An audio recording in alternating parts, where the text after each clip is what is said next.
Ang mabuting balita ng Panginoon ayon kay San Mateo.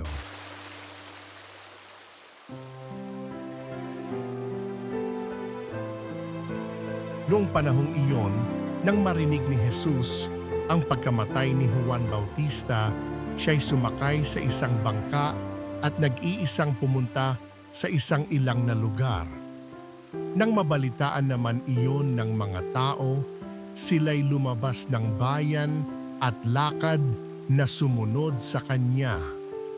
Paglunsad ni Jesus sa dalampasigan, nakita niya ang napakaraming taong yaon.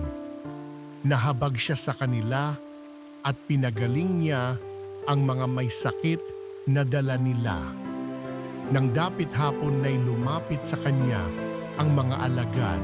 Sinabi nila, "Ilang ang buok na ito at malapit nang lumubog ang araw. Papuntahin na po ninyo sa mga nayon ang mga tao upang makabili ng kanilang makakain."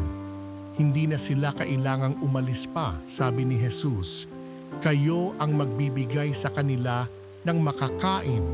Sumagot sila, "5 po ang tinapay at 2 ang isda natin." "Dalhin ninyo rito," sabi niya.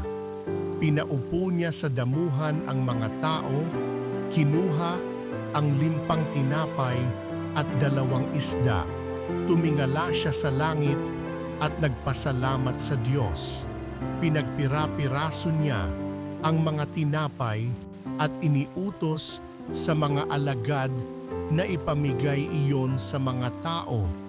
Kumain silang lahat at nabusog. Tinipon ng mga alagad ang lumabis at sila'y nakapuno ng 12 bakol ng pira-pirasong tinapay. May 5,000 lalaki ang kumain bukod pa sa mga babae at mga bata. Ang mabuting balita ng Panginoon